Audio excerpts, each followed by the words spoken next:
We forgot your birthday, Mom.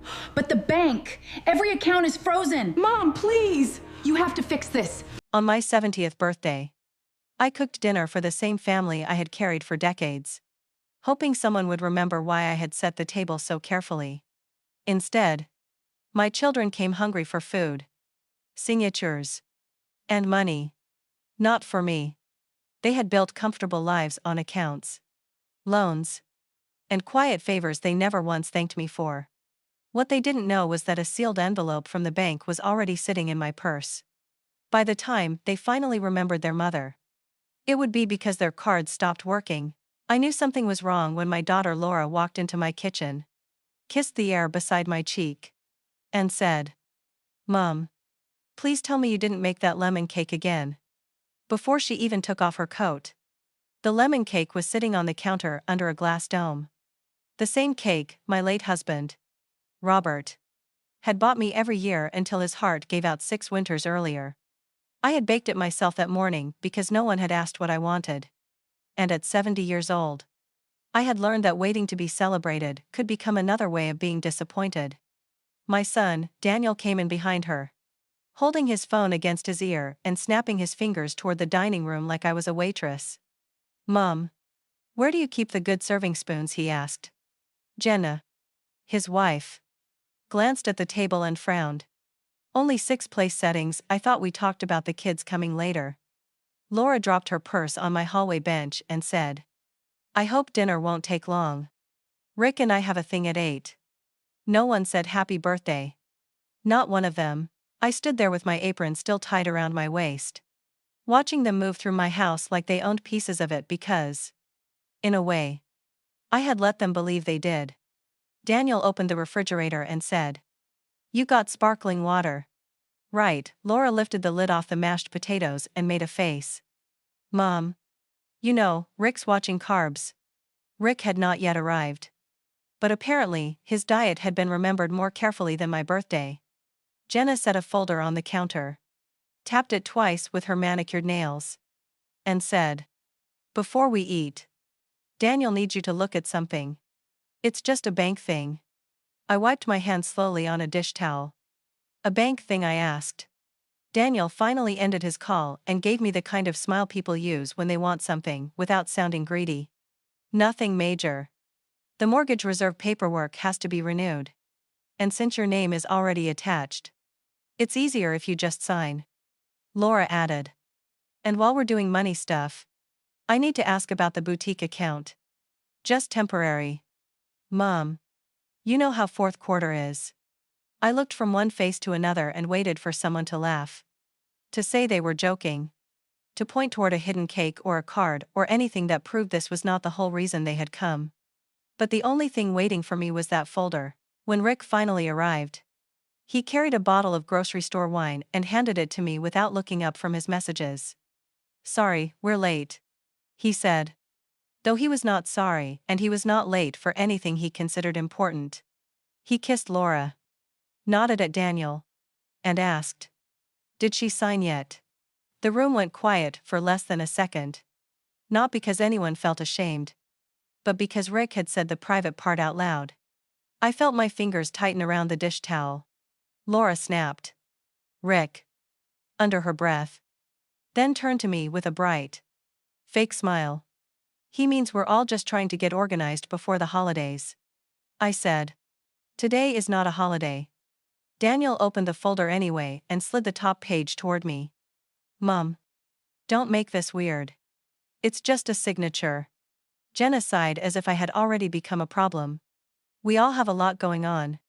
I looked at my son, the boy whose braces I had paid for after Robert lost his job in 1998. The man whose house I had helped save 2 years ago. And I asked, "Do you know what day it is?" Daniel blinked. Laura looked at her phone. Rick reached for a dinner roll. Jenna said, "Thursday." That one word should not have hurt as much as it did. Thursday. Not my 70th birthday. Not the first birthday without Robert that I had dared to host the whole family again. Not the day I had circled on the wall calendar beside the pantry in blue ink, hoping one of them would notice when they came over to borrow tools, containers, money, or sympathy. Just Thursday. I turned toward the oven so they would not see my face change. The turkey breast was resting under foil. The green beans were still bright. And the lemon cake waited beneath the glass dome like a witness nobody had called. Behind me, Daniel lowered his voice and said, "She gets emotional whenever money comes up." Laura answered, "Just let her have a minute." Rick chuckled softly. "A minute costs interest in my world." I placed both palms on the counter and breathed through my nose. In my purse, hanging on the back of the kitchen chair, was a cream-colored envelope from First County Bank. I had almost opened it that afternoon. But then I told myself no. Margaret, wait until after dinner. Give them one more chance to be your family before you find out what they have done with your name. We sat at the dining room table under Robert's old framed Navy photograph. And for the first 20 minutes, nobody mentioned anything that belonged to my heart. They talked about property taxes, Jenna's sister's baby shower, Rick's new truck lease, Laura's slow sales month, and Daniel's frustration with what he called tight credit conditions. A phrase he had picked up from men who wore expensive watches and called debt strategy. I had set a small wrapped gift at my own place setting. Not because I expected them to bring me anything, but because I had bought myself a silver bookmark from the bookstore downtown. It was silly. Maybe. But I wanted something on that table to say I had been born.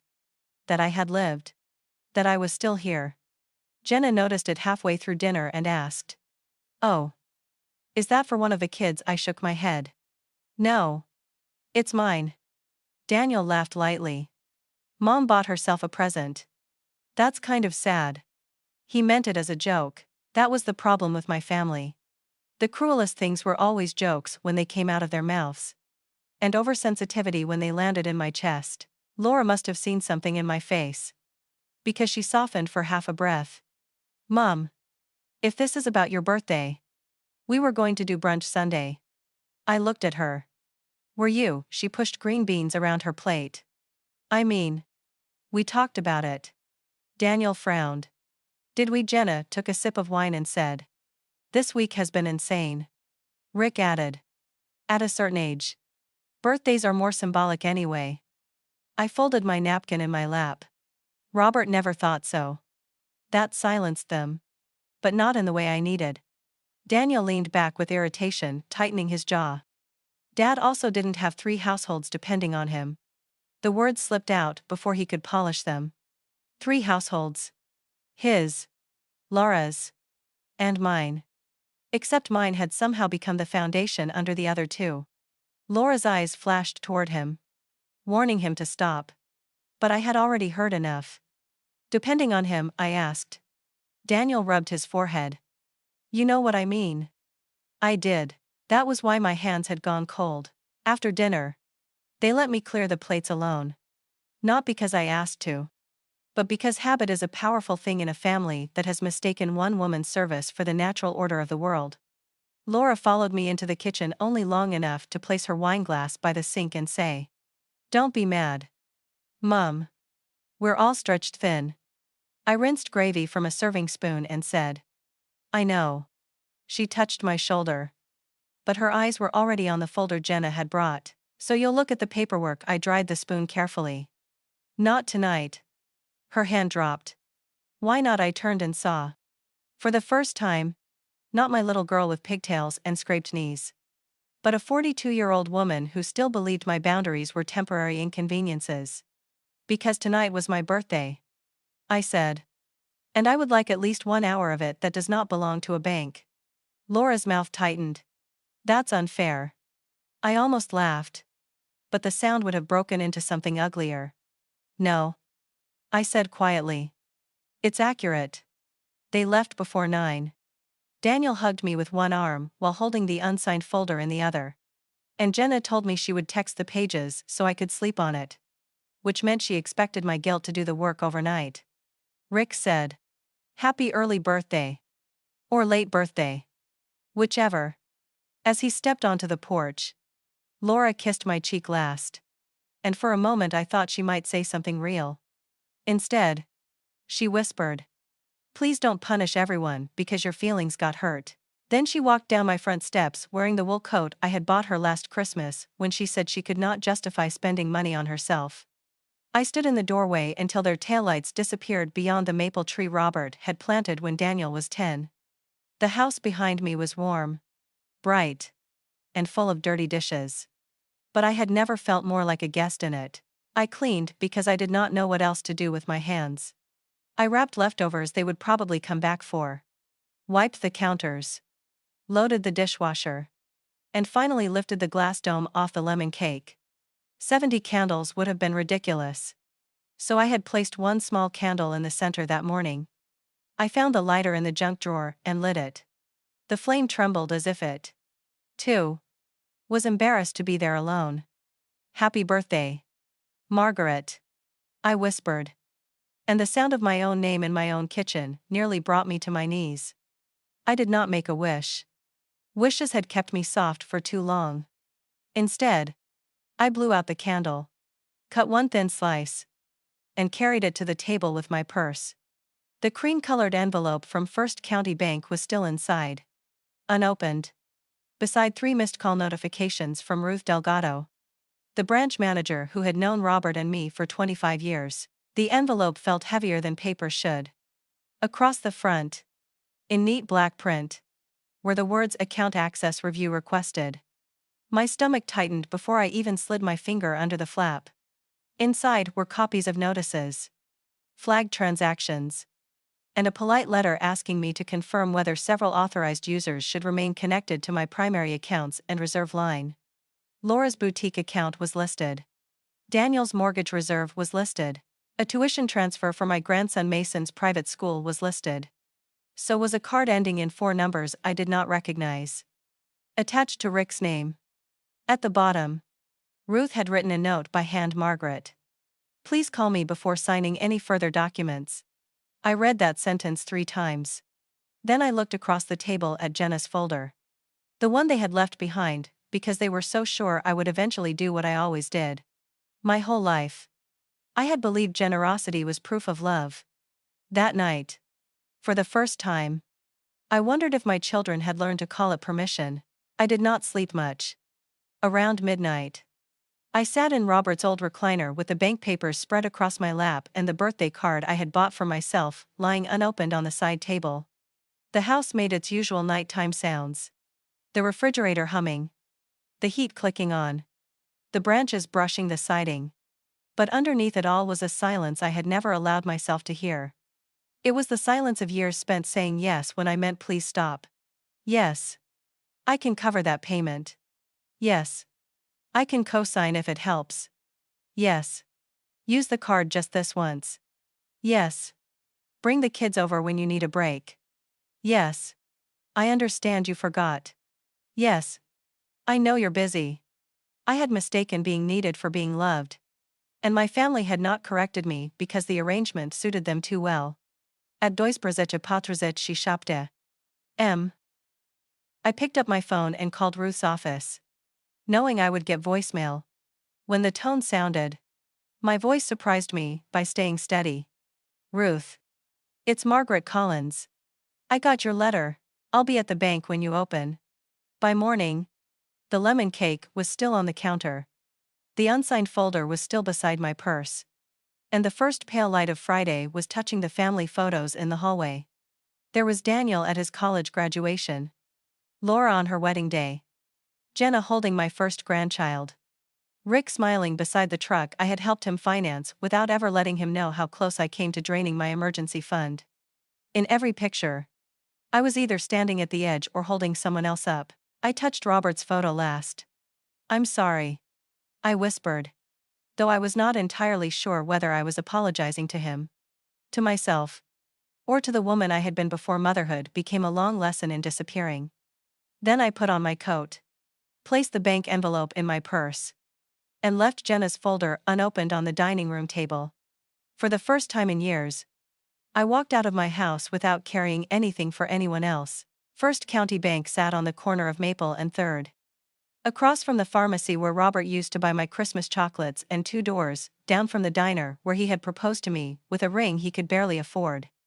I parked in the same lot where I had parked 1,000 times before. But that morning, the building looked different. As if the red brick walls knew I had come there not as a wife, not as a mother, not as a grandmother, but as the only person left willing to protect Margaret Collins. My phone buzzed twice before I reached the front door. Daniel had texted. "Morning. Mom. Don't forget to sign those papers today." Jenna followed 1 minute later with a photo of the folder on my dining room table and the words, "Just reminding you because the bank deadline matters. No happy birthday. No apology. No, did you sleep okay?" I turned the phone face down in my purse before I walked inside. Because I knew if I looked at it too long, the old version of me might start making excuses for them again. Ruth Delgado came out from behind the glass partition before the receptionist could finish greeting me. She was in her late 50s, with silver threaded through her dark hair and reading glasses hanging from a chain around her neck. Robert had trusted her completely. Partly because she never rushed him when he asked questions. And partly because she always spoke to me as if I mattered in every financial decision. Not just the ones that needed my signature. When she saw my face, her expression softened.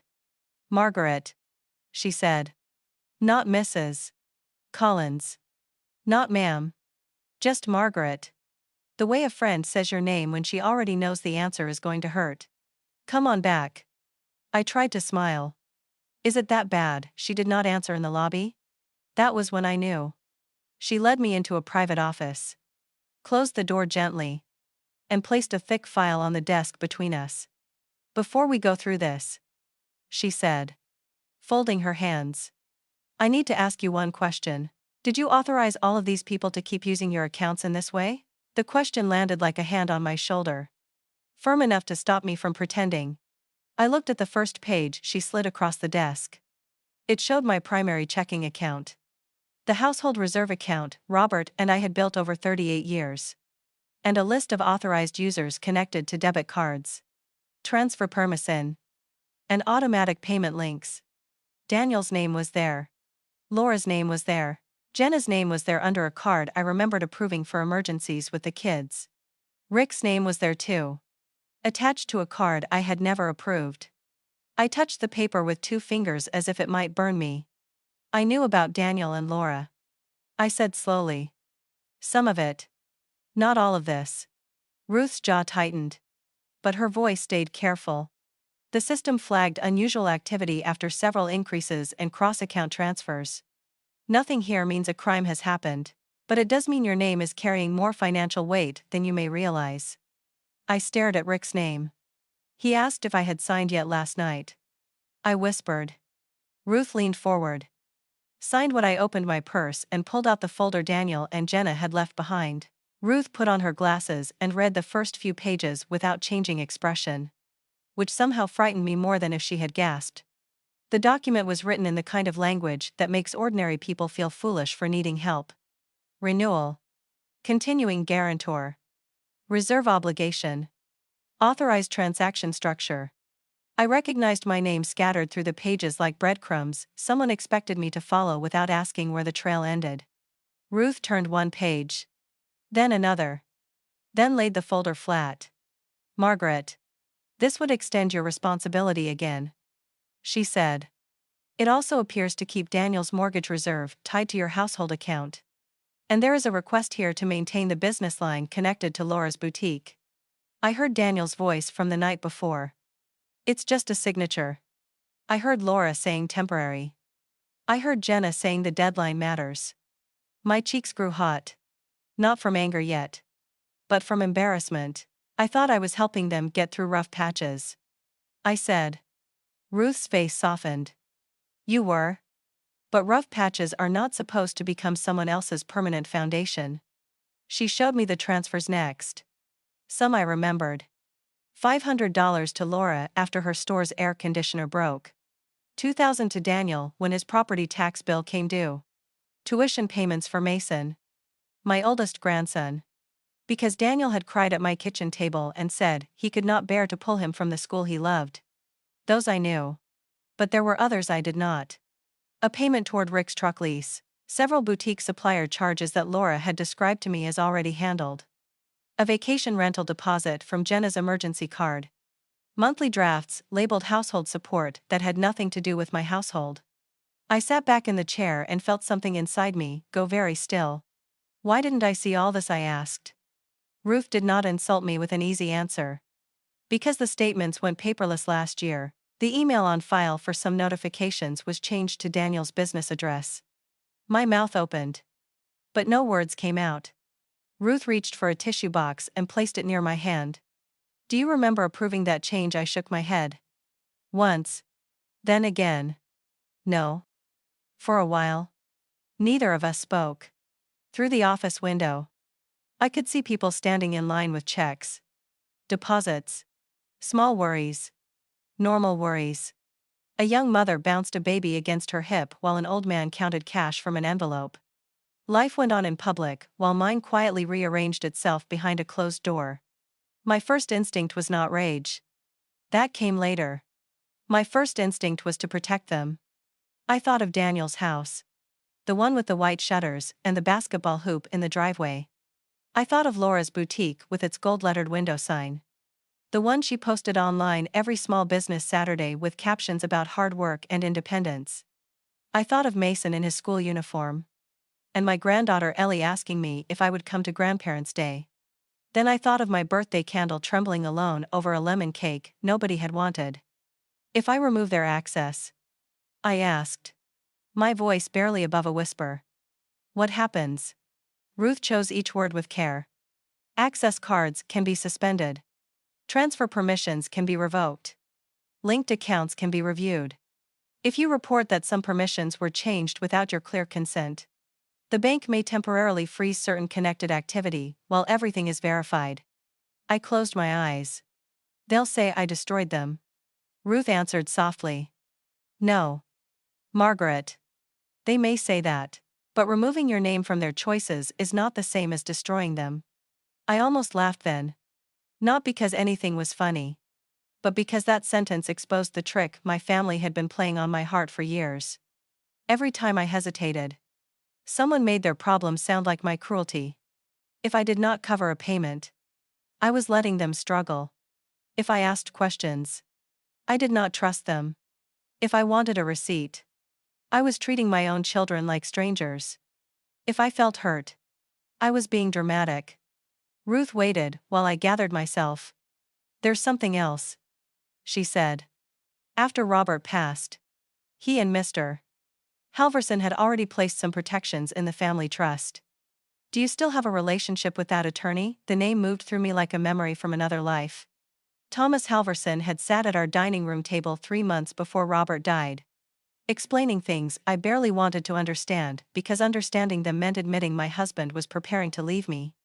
I haven't called him in years, I said. Ruth slid a business card across the desk. You should call him today. Before you sign anything else. Before you speak to your children about this. I held the card in my palm and remembered Robert that last winter. Thin, but stubborn.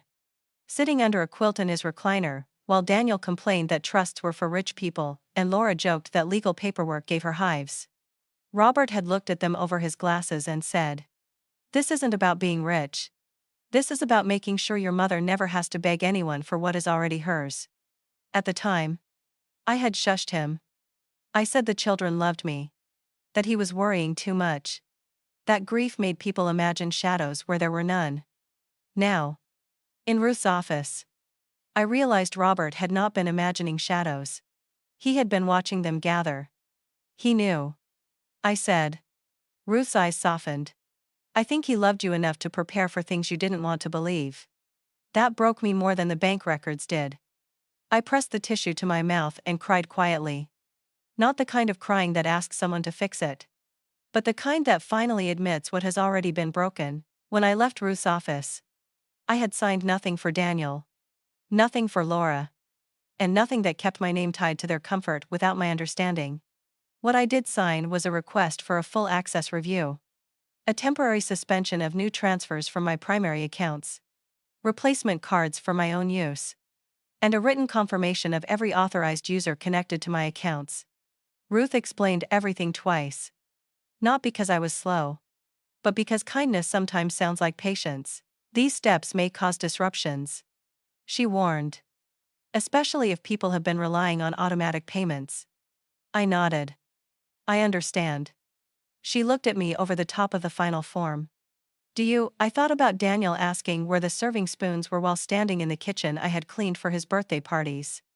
I thought about Laura saying I was punishing everyone because my feelings got hurt.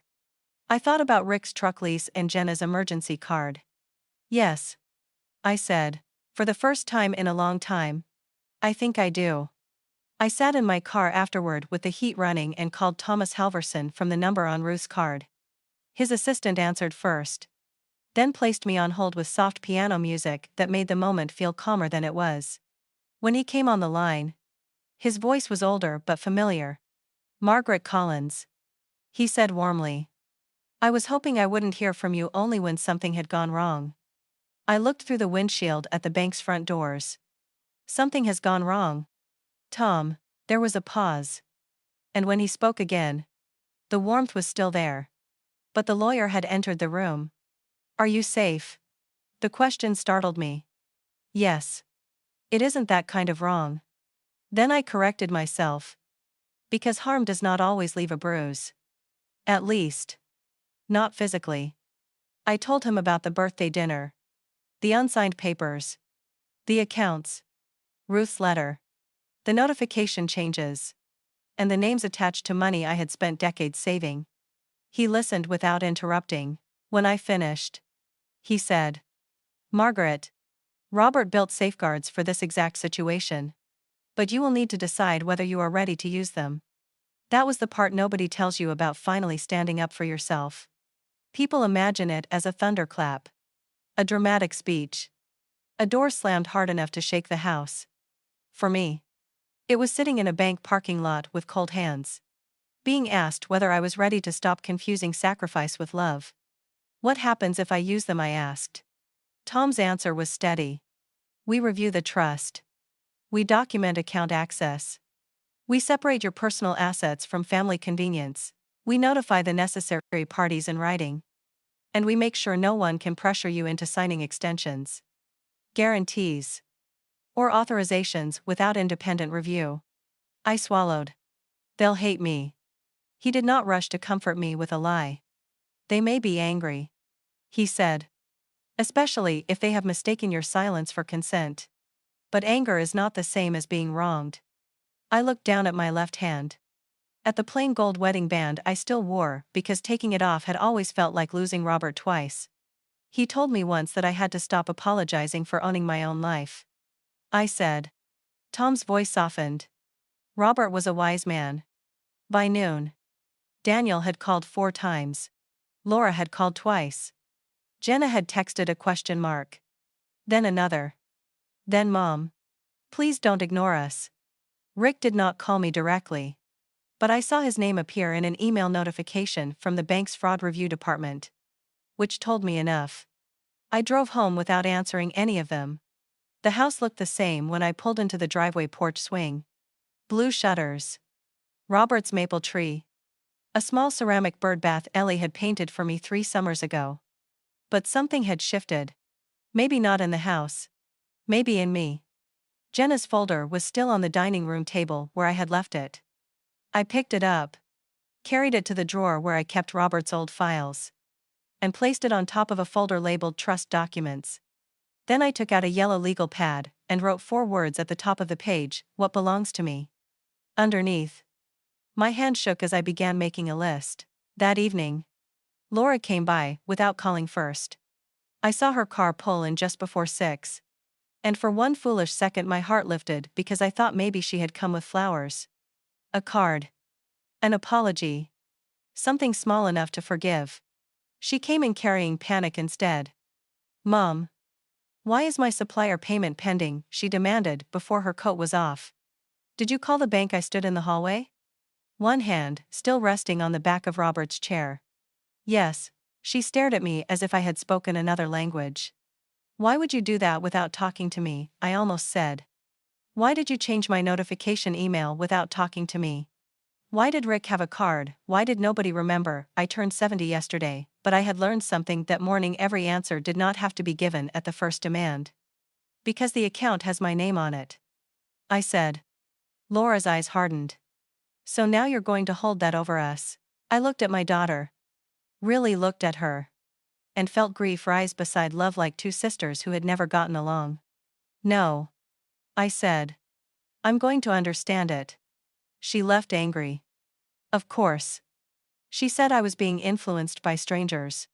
That Ruth at the bank did not understand family. That lawyers made money by turning people against each other.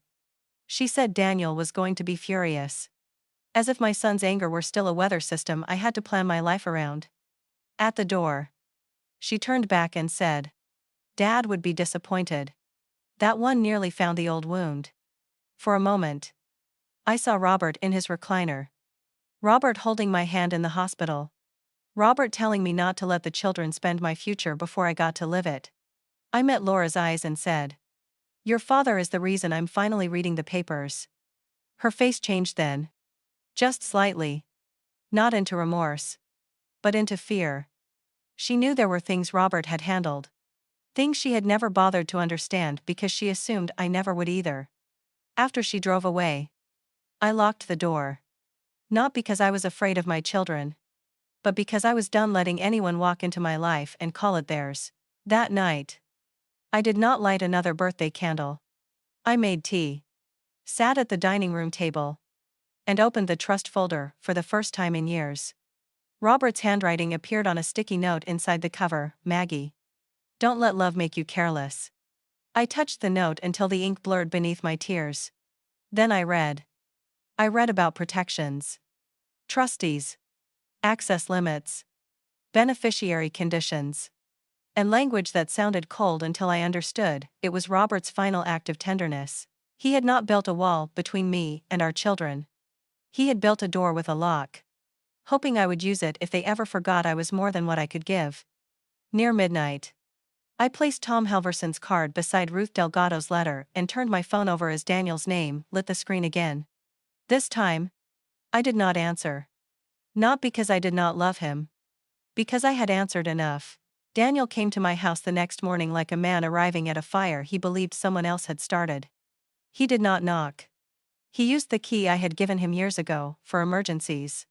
The one I had never asked back, because asking for things back from your children feels unnatural until the day they use them to enter without permission. I was standing at the kitchen sink, rinsing my teacup, when the front door opened hard enough to bump the wall. Mom, he called. But there was no worry in his voice. Only urgency. Only inconvenience. I dried my hands on a towel and walked into the hall as he came toward me in his work coat.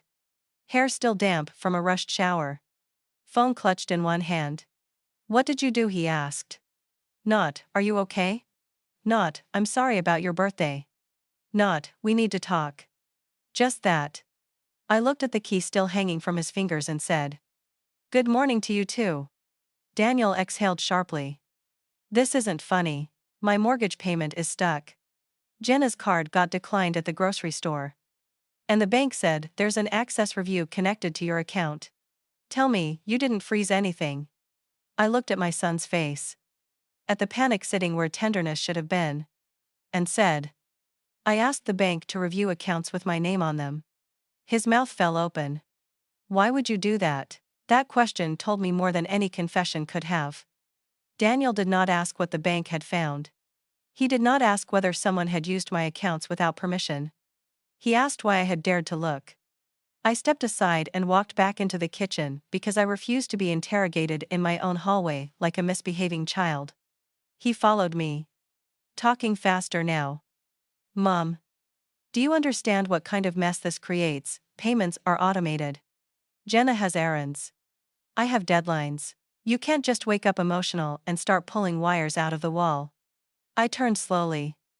Emotional, he rubbed his forehead. You know what I mean. No. I said. I'm starting to realize I don't. He put both hands on the back of a chair, leaning forward like he was trying to keep his temper under control for my benefit. This is about your birthday. Isn't it? He asked. Laura said you were upset. Okay. Fine. We forgot. I'm sorry, but freezing accounts because we forgot cake is extreme. The words hung there. Ugly and small. I thought of the lemon cake under glass. The candle. The envelope. The way he had laughed at the gift I bought myself. It was never about cake. I said. Daniel's eyes hardened. Then what is it about? I picked up Ruth's letter from the counter and placed it in front of him. It's about my name. He did not read the whole thing. People rarely read carefully when the truth is inconvenient. His eyes skimmed the bank letter. Then jumped to the handwritten note from Ruth. And I watched the colors shift in his face. Not guilt. Calculation. This is standard review language. He said too quickly. Banks send this stuff all the time. I pulled out the list I had made on the yellow legal pad and laid it beside the letter. Is Rick's truck lease standard too? Daniel blinked. What? Is Jenna's vacation rental deposit an emergency with the kids? His jaw tightened. You went through our transactions, my transactions. I corrected. Connected to my account. He pushed away from the chair. Mom. You're making this sound criminal. I'm making it sound like I finally looked. That quieted him for a second. Then his phone buzzed. And he glanced down. I saw Laura's name flash across the screen. He declined the call. Then looked at me with something close to accusation. Do you have any idea what Laura is dealing with right now? Her supplier payment is frozen. She could lose inventory. I said. Laura was here last night. She told me I was being influenced by strangers. Daniel snorted. Because you are. Ruth doesn't know our family. Some lawyer doesn't know what we've been through. I looked at him sadly. No. But they know what I signed. By noon. Laura arrived with Rick. And Jenna came 15 minutes after them with her sunglasses still on. Though the day was cloudy. I had not invited any of them. But they arrived as if my home were a customer service desk where complaints could be filed loudly enough to produce results. Laura entered first. Cheeks flushed. Voice trembling with anger, she wanted me to mistake for fear. My card declined in front of a supplier I've worked with for 8 years. She said. Do you know how humiliating that was? Rick stayed behind her. Arms crossed. Looking around my living room with the discomfort of a man who had always been polite to the woman financing his comfort but never respectful of her. Jenna put her purse on the couch and said. Mason's tuition draft didn't process. The school emailed us. Margaret. The school. Daniel arrived from the kitchen with the bank letter still in his hand and said. We need to settle this now. I looked at all 4 of them, standing beneath the family photo wall. Framed by birthdays. Graduations. Weddings. Babies. Christmas mornings. And vacations I had helped pay for. Not one of them had brought flowers. Not one had brought a card. Not one had asked whether I had eaten breakfast. They had come because the machine had stopped dispensing. I asked them to sit. And for once. They obeyed. Maybe it was the way I said it. Maybe it was the stack of papers already waiting on the coffee table, Ruth's letter. My legal pad. Copies of account summaries. The unsigned folder from Daniel. And the old trust binder with Robert's handwriting still tucked inside. I sat in Robert's chair instead of the small side chair where I usually perched so everyone else could be comfortable. That alone seemed to unsettle them. Laura's eyes landed on the binder. Why do you have Dad's trust papers out? She asked. Because your father believed in reading before signing. I said. Daniel's face darkened. Don't bring Dad into this. I looked at him for a long moment. Your father has been in this from the beginning. You just didn't notice because his protection didn't benefit you. Jenna removed her sunglasses. That's not fair. I nearly smiled. Fair. My family had discovered the word fair only when generosity stopped flowing in their direction. No. I said. What wasn't fair was finding out that notification emails from my account went to Daniel's business address. Laura looked at Daniel. Rick shifted his weight. Jenna's mouth tightened. There it was, the first crack in their shared performance. Daniel raised both hands. I changed that because you hate dealing with online banking. I hate being confused into consent. I said. He flinched. But only slightly. Laura leaned forward. Mom. Nobody was trying to hurt you. Maybe not. I answered. But you were all very comfortable helping yourselves. Rick scoffed. That's a harsh way to describe family support. I turned to him. Did I authorize a card in your name? His face went still. Laura quickly said. Rick handles some business expenses for me. That wasn't my question. He looked at Daniel. Then at Laura. Then back at me. It was connected through Laura's account. Again. I said. Hearing my own voice remain steady. That wasn't my question. The silence grew thick. Jenna broke it by reaching for the tuition notice on the table. Can we not turn this into a courtroom? Mason's school is involved now. Ellie's activities are linked to that card too. Whatever point you're trying to make. The kids shouldn't suffer. That one hurt because she knew it would. People who benefit from your softness learn exactly where to press. I folded my hands in my lap. The children will not suffer because I asked adults to take responsibility for adult decisions. Laura's eyes filled with tears. And I knew my daughter well enough to know the difference between sorrow and strategy. So this is punishment, she said. After everything we've been through as a family. You're choosing money over us. I looked around the room at the people I had fed 2 nights earlier. People who had watched me clear plates on my 70th birthday and called my pain drama. No. I said. I'm choosing truth over pretending. Daniel stood abruptly. Pretending. You want truth, fine. The truth is you offered to help. No one forced you. His voice rose. And for the first time, I saw the boy he had been when he broke a window and blamed the neighbor's son. You wanted to feel useful after Dad died. You wanted to be needed. We let you help because it made you feel better. The words struck so cleanly that nobody moved. Even Laura looked down. Jenna whispered. Daniel. But he was too far into his anger to stop. And now what? You're lonely. So you want everyone else scared too? I gripped the arms of Robert's chair. Not because I wanted to stand. But because I needed something solid under my hands. You think I paid your mortgage because loneliness needed a hobby? I asked. Daniel's face changed then. But not enough. For a moment. I saw every year at once. Daniel, at 17. Furious because we couldn't afford the car he wanted. Laura, crying in her college dorm because she felt behind girls whose parents had more money. Jenna thanking me after Mason was born.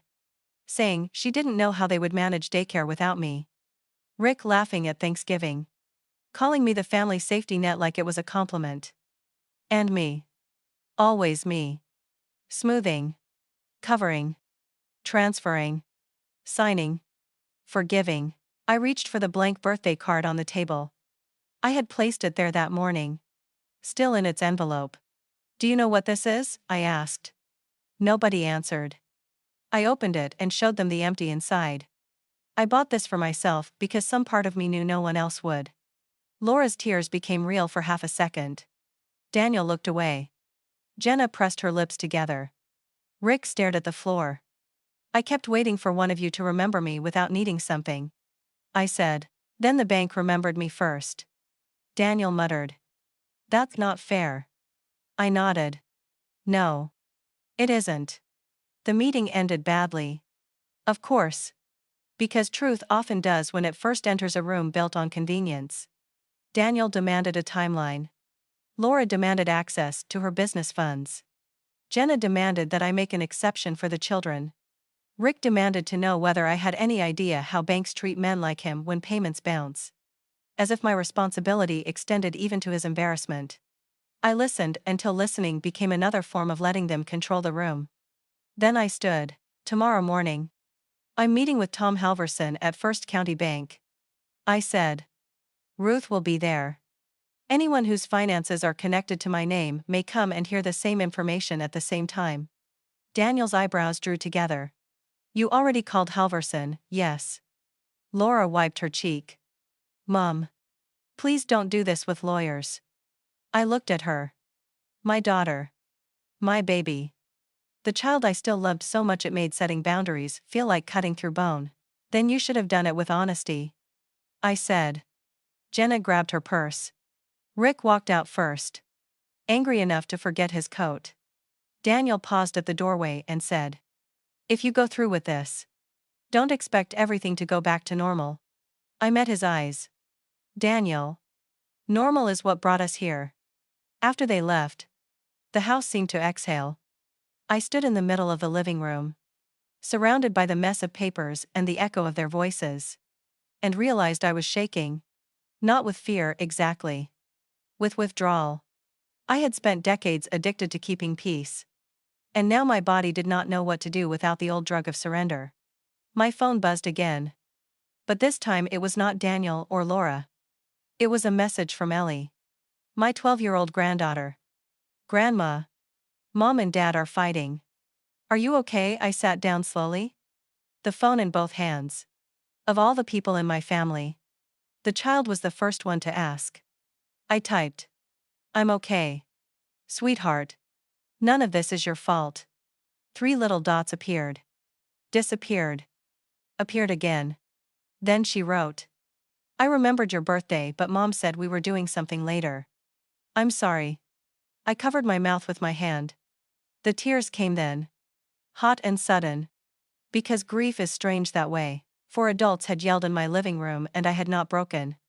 One child apologized for a birthday she had not been allowed to celebrate. And I nearly fell apart. I called Tom Halvorsen that evening to confirm the meeting. He listened as I described what had happened. And when I told him Daniel had said they let me help because it made me feel useful. Tom was quiet for so long I thought the call had dropped. Then he said, Margaret. Tomorrow may be uncomfortable. They will likely try to frame your boundaries as betrayal. I need you to remember something. Documentation is not cruelty. Clarity is not cruelty. Protecting your remaining years is not cruelty. I wrote those words down on my legal pad beneath my list of accounts. Documentation is not cruelty. Clarity is not cruelty. Protecting my remaining years is not cruelty. After we hung up, I walked to the kitchen and finally threw away the untouched half of the lemon cake. Not because I hated it. Because I did not want to keep a monument to their forgetting. Then I washed the glass dome. Dried it carefully. And placed it back in the cabinet. Empty. Clean. Waiting for something new. Before bed, I stood by the family photo wall with a small cardboard box. I did not tear pictures down in anger. That would have been too easy. And too dishonest. Because there had been love in many of those moments. But I removed 3 frames: the photo of Daniel signing his first mortgage papers with my proud hand on his shoulder. The ribbon-cutting picture from Laura's boutique where she had called herself self-made. And the Christmas photo where Rick stood beside his new truck with one arm around Laura and the other around me. Joking that every family needed a good banker. I placed them in the box and carried it to the closet. Then I locked the front door. Slid Daniel's emergency key off the hook where I kept spares. And put it in my nightstand drawer. It was a small thing. Almost silly. But when the drawer closed, something inside me closed with it too. Not my love. Not yet. But the open door they had mistaken for ownership. The conference room at First County Bank was smaller than I expected. With a polished oval table, a pitcher of water, and a framed print of the town square hanging on the wall like a reminder that everyone in a small community eventually hears some version of the truth. I arrived 15 minutes early because Robert had always believed lateness gave away power. And I had spent too many years giving mine away in quieter ways. Ruth met me at the front with a folder pressed to her chest and touched my arm gently. You don't have to explain more than you want to, she said. The documents will explain plenty. Tom Halvorsen was already inside. His gray suit neat. His yellow legal pad open. Robert's trust binder beside him. He stood when I entered. Margaret, he said. Today is not about punishing anyone. It is about separating responsibility from dependency. I nodded. Though my mouth had gone dry. Through the glass wall, I saw Daniel arrive first. Jaw tight. Followed by Jenna. Laura came in with Rick 2 minutes later. None of them looked at me as if I were their mother. They looked at me as if I were the locked door between them and relief. Daniel took the chair across from me without saying hello. Jenna sat beside him. Purse on her lap like she might need to leave quickly if the facts became inconvenient. Laura looked pale. But Rick looked irritated. Which somehow made me calmer. Anger is easiest to read when it believes it has a right to enter every room. Tom began before anyone could turn the meeting into another living room argument. Thank you all for coming. Mrs. Collins has asked for a review of accounts, authorizations, guarantees, and related financial connections bearing her name or linked to assets protected under the Collins Family Trust. Daniel immediately leaned forward. She didn't understand what she was doing. She got upset over a birthday and panicked. Tom looked at him over his glasses. Your mother understood enough to ask questions before signing another obligation. That was the correct thing to do.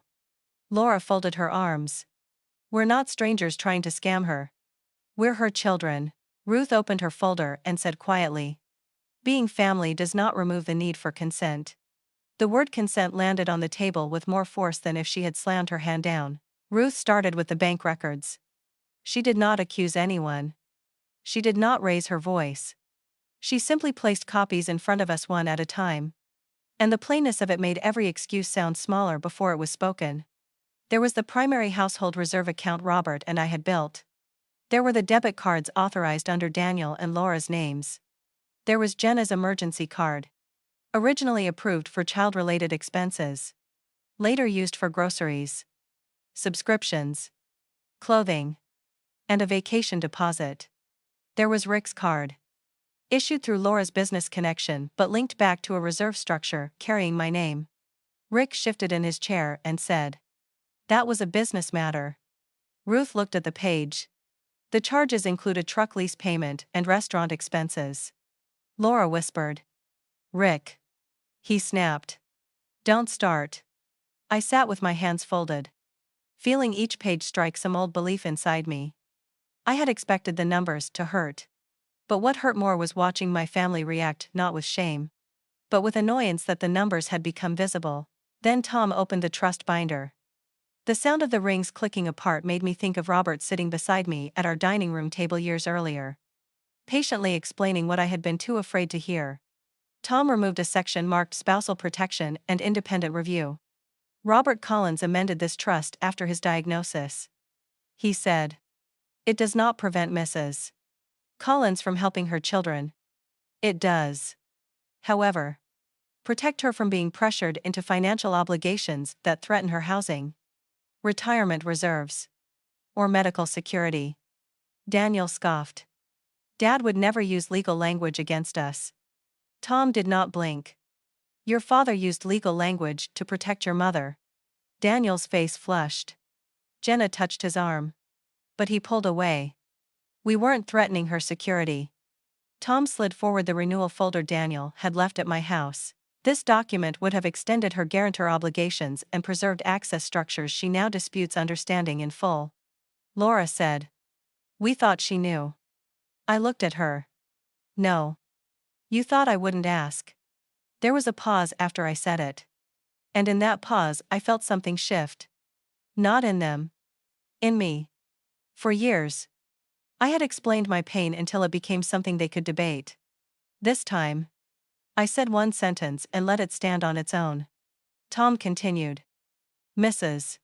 Collins has chosen to revoke non-essential authorized user access from her personal accounts. She has also requested written notice before any future financial product, payment structure, transfer permission, or guarantee can include her name. Daniel stared at him. So my mortgage payment just bounces, Ruth answered. Your mortgage remains your responsibility. The issue is that the reserve support connected to Mrs. Collins's funds is under review. You will need to work with your lender directly. Jenna's voice sharpened. That sounds like a nice way of saying we're being cut off. I turned to her. No. Jenna. It means I am no longer being quietly attached. She looked at me as if I had slapped her. Maybe truth feels like violence to people who benefited from silence. Laura began to cry then.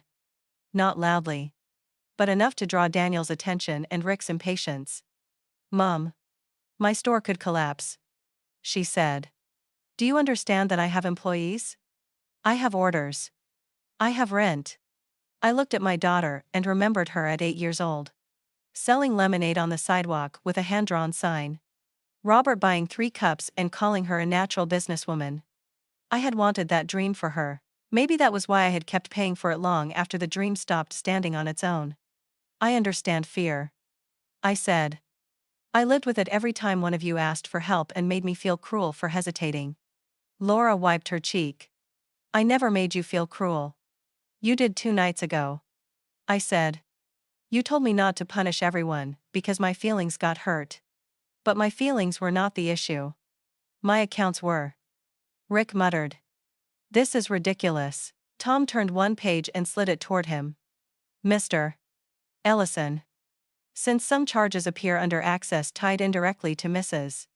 Collins's reserve, the bank is entitled to verify authorization. Cooperation will make that process smoother. Rick went quiet for the first time all morning. Daniel pushed his chair back and stood, pacing 2 steps toward the window. So, what do you want? Mom, you want us to beg, is that it? You want us to admit we need you? His voice cracked on the last word. And I saw the little boy under the grown man for one dangerous second. My heart moved toward him out of habit. Then I remembered him saying they let me help because it made me feel useful. I wanted you to remember I was a person before the bank made you remember I was useful, I said. He stopped pacing. Jenna looked down at her hands. Laura covered her mouth. Daniel's eyes shone. But pride held him upright. We were busy, he said weakly. No, I answered. You were comfortable.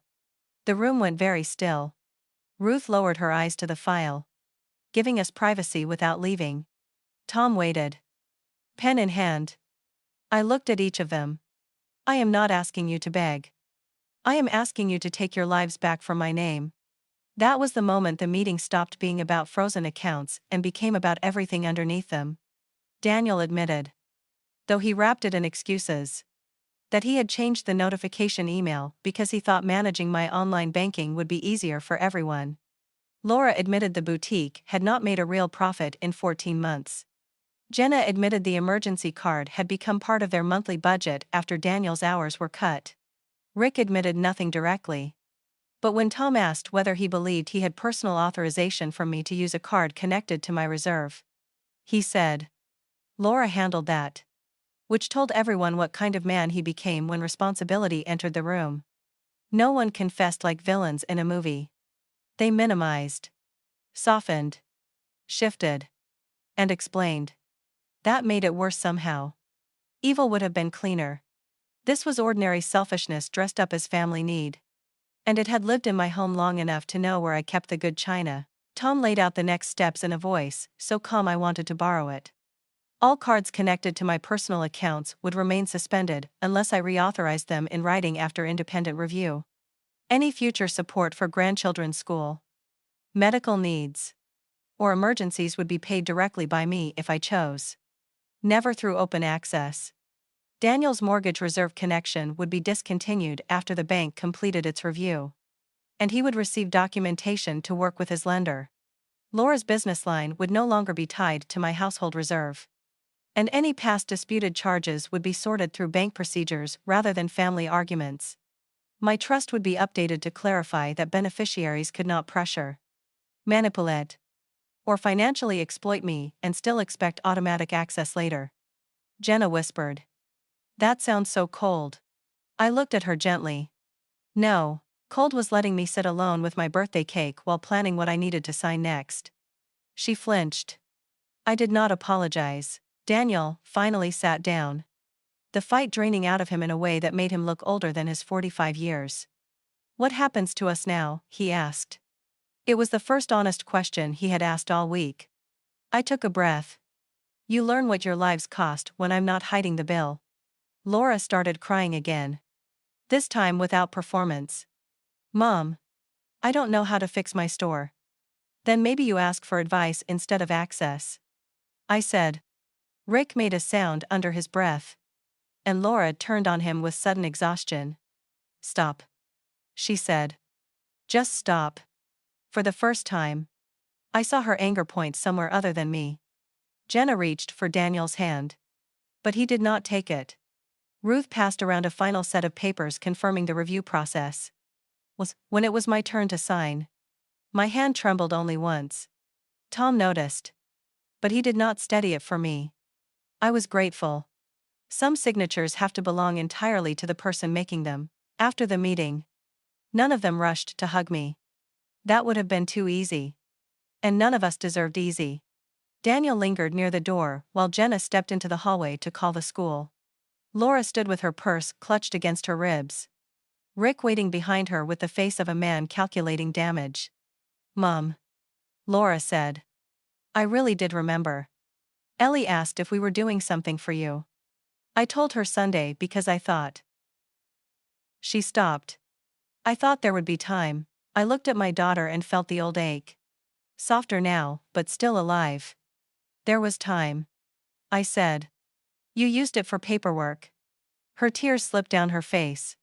Rick said, "Laura, come on."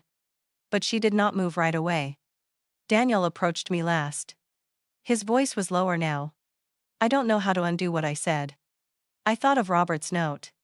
"Don't let love make you careless. You don't undo it with words." I said. "You undo it by becoming someone who would never say it again." I walked out of the bank alone. Though Ruth offered to sit with me and Tom offered to escort me to my car. I thanked them both and told them I needed the walk across the parking lot. The winter air felt sharp in my lungs. Clean in a way that almost hurt.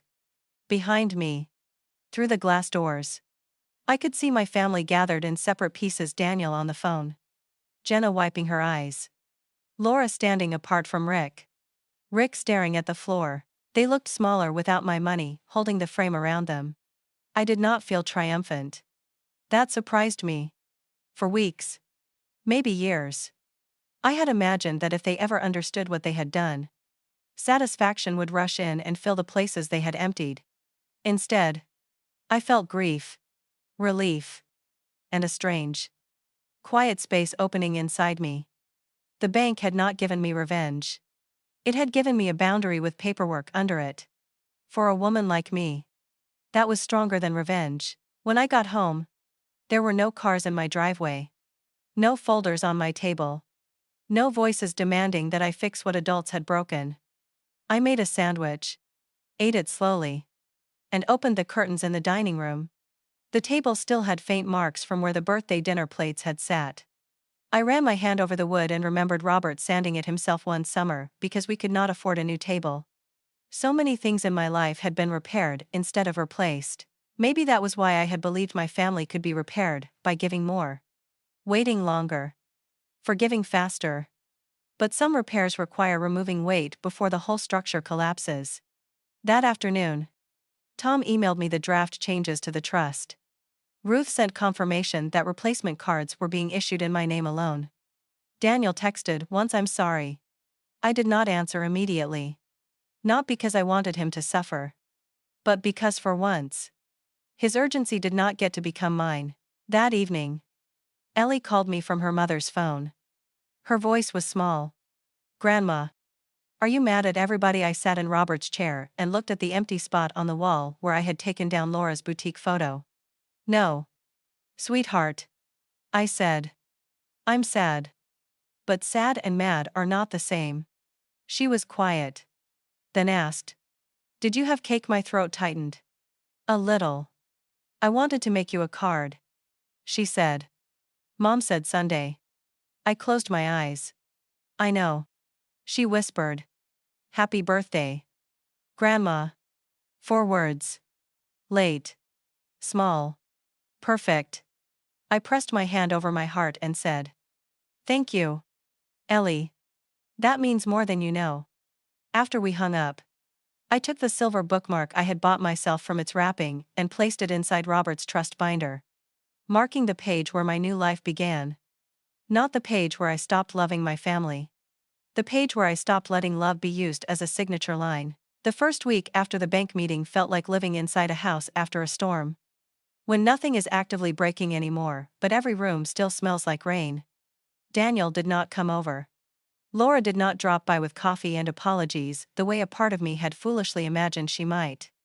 Jenna sent one careful text asking whether I would consider paying Mason's tuition directly until the end of the semester. And for once, the request came with numbers, dates, and no guilt tucked between the lines. I told her I would think about it. Not yes. Not of course. Not anything you need. Just I'll think about it. That sentence felt strange in my mouth. Almost rude. Because I had spent most of motherhood treating hesitation like a sin. But Tom Halverson's words stayed on my refrigerator door. Written in my own handwriting, documentation is not cruelty. Clarity is not cruelty. Protecting my remaining years is not cruelty. Every morning, I read them before I answered anyone. Some people need coffee to wake up. I needed proof that my life belonged to me. The consequences came quietly at first. Then all at once. Daniel had to meet with his lender and explain why the reserve structure attached to my account would no longer support his mortgage. He did not lose his house, though he acted for 3 days as if I had personally put him on the street. He had to refinance part of his debt, sell the boat he had bought during what he once called a temporary good year, and take on weekend consulting work he had previously considered beneath him. Jenna canceled the vacation rental and returned several things she had bought on the emergency card. Laura closed her boutique 2 days a week, cut back her inventory, and finally admitted online that the business was restructuring. A word that sounded much cleaner than I have been leaning on my mother's money and calling myself self-made. Rick was the loudest for the shortest amount of time. Once he realized the bank's review might ask questions he did not want to answer, his outrage shrank into silence. I did not celebrate any of it. I had no desire to watch them suffer. I only noticed, with a sadness that felt almost holy, that they were capable of making hard choices once I stopped making those choices unnecessary. 2 weeks after the meeting, Daniel asked to see me. He did not use his old key because he no longer had it. And when he knocked, the sound startled me with its politeness. I found him on the porch holding nothing but his gloves. No folder. No bills. No unsigned forms hidden under his arm. "Can I come in?" he asked. For a second, I wanted to say yes, too quickly, to reward the smallest sign of respect with the full warmth of a mother who missed her son. Instead, I stepped back and said, "For coffee." The boundary was in the tone. And he heard it. We sat at the kitchen table where the lemon cake had sat. And he looked older in the morning light. "I sold the boat," he said. I heard. He nodded, staring into his mug. I told myself it was an investment in family time. But we used it maybe 4 times. I said nothing. Silence had once been my hiding place. Now it was a tool I used carefully. Daniel swallowed. "I'm sorry for what I said. About you wanting to feel useful." My hand tightened around my coffee cup. That one hurt. He closed his eyes. "I know." I looked at my son and said, "No. Daniel. You don't know. But I hope someday you understand enough not to say anything like it to anyone again." He cried then. Not dramatically. Not the way people cry when they want forgiveness to arrive faster. But with one hand over his eyes like he was ashamed of being seen by the woman who had once wiped his nose and tied his shoes. "I think after Dad died, I treated you like you were this extra piece of him that was still available," he said. "The accounts. The house. The advice. The safety. I didn't think about what it cost you." I felt my heart soften. And I let it. But I did not let it drive. "I would have helped you if you had come to me honestly," I said. "I know." He looked up. "Would you ever trust me again?" That was the kind of question younger Margaret would have rushed to answer with comfort. I would have said, "Of course, honey." Because mothers don't stop trusting their children. But 70-year-old Margaret had learned that love could be unconditional while access was not. "Maybe," I said. "With time. With honesty. With receipts." He gave a broken laugh. And I smiled a little despite myself. It was not forgiveness yet. It was the first clean board placed over a hole in the floor. Laura took longer. Pride had always been her winter coat. Something she wore even when it made her stiff. She sent messages through Ellie for a while. Then through Daniel. Then finally called me herself on a Tuesday evening while I was sorting books for the church basement fundraiser. "Mom," she said. And her voice sounded small in a way I had not heard since college. "Rick moved out for a few days. I sat down slowly on a folding chair between boxes of donated paperbacks. "I'm sorry. Are you?" she asked. And immediately added, "I didn't mean that." I looked at the shelves in front of me. At worn novels, cookbooks, old Bibles, children's stories with cracked spines. So many hands had held those books before passing them on. "I am sorry, you're hurting," I said. "That doesn't mean I'm sorry," I told the truth. She was quiet for a long time. "He used more than I knew," she admitted. "And I let him because it was easier to be mad at you than scared of my own marriage." That confession did not fix anything. But it mattered because for once she had not gift-wrapped blame and left it on my porch. "Fear makes people do strange things," I said. "So does entitlement." She breathed out shakily. "I know." A month after my forgotten birthday, I met Tom at his office to sign the updated trust. His office smelled like paper, lemon polish, and the kind of quiet that belonged to people who kept records of what others tried to avoid. Ruth joined by phone for the banking portions. And together they walked me through everything one more time. My personal accounts were mine alone. Any support I chose to give would go directly to its purpose. With documentation, no adult child, spouse, or in-law would have card access, transfer permission, or authority to change notifications. The trust language was updated so that pressure, manipulation, or unauthorized financial use could affect future distributions. That sounded harsh when Tom first read it aloud. Then I imagined Robert in his recliner, telling me not to let love make me careless. And the harshness softened into care. When Tom handed me the pen, I did not tremble. I signed Margaret Elaine Collins in full. Every letter clear. For years, my signature had been treated like a bridge other people could drive across without asking whether it was cracking. That day, it became a gate. I also made one decision that surprised everyone except me. I agreed to pay Mason's tuition directly through the end of the school year and to cover Ellie's art program for the semester. But I sent the payment straight to the school and community center. No cards. No transfers to parents. No vague kid expenses that could become groceries, vacations, leases, or pride. Jenna wrote me a careful thank you note by hand. It was not warm. Exactly. But it was respectful. And respect was a language my family was still learning. Ellie mailed me a birthday card covered in purple flowers even though my birthday had passed weeks earlier. Inside, she wrote, "Grandma, I'm sorry, your cake was lonely. Next year, I'll bake one with you." I taped that card to my refrigerator beside Tom's words. Daniel saw it during his next visit and stared at it for a long time. "She's a good kid," he said. "Yes," I answered. "Protect that part of her." He nodded. And I hoped he understood I was talking about more than birthdays. By spring, I sold the big house. That shocked them more than the frozen accounts had. Daniel said, "But that's our family home." And I answered, "It was my home before it became your storage unit, your emergency fund, and your memory of childhood." I did not say it cruelly. I said it because it was true. The house was too large for one woman and too crowded with ghosts that kept asking me to wait for people who came only when they needed something. I bought a small condo near Willow Lake, with wide windows, an elevator, and a balcony just big enough for 2 chairs and a pot of basil. On moving day, Daniel carried boxes without complaint. Laura came with Ellie and helped unwrap dishes. Jenna brought sandwiches. Rick did not come. Nobody mentioned him. And I did not ask.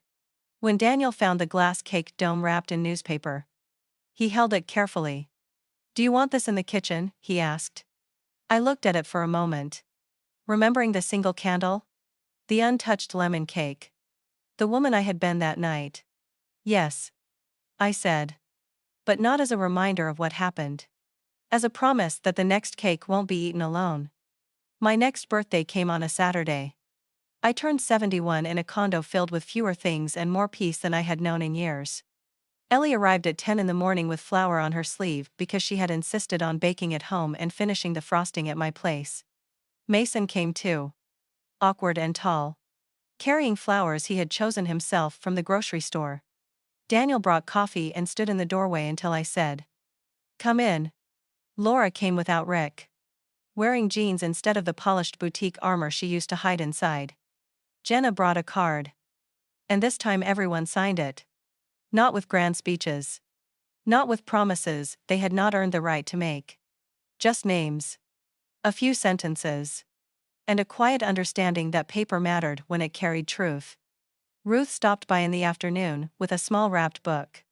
Tom sent flowers with a note that read, "Robert would be proud." I placed that note beside Robert's photograph and let myself cry, without hiding. We ate lemon cake on the balcony while the lake turned gold in the evening light. Daniel apologized again. But not in a way that asked me to erase the past. Laura told me she had closed the boutique's second location and was working with a business counselor. Jenna said she and Daniel had started a separate household budget. Mason asked if he could mow my tiny strip of grass even though the condo association already handled it. And Ellie announced that next year she wanted 72 candles because Grandma deserves a fire hazard.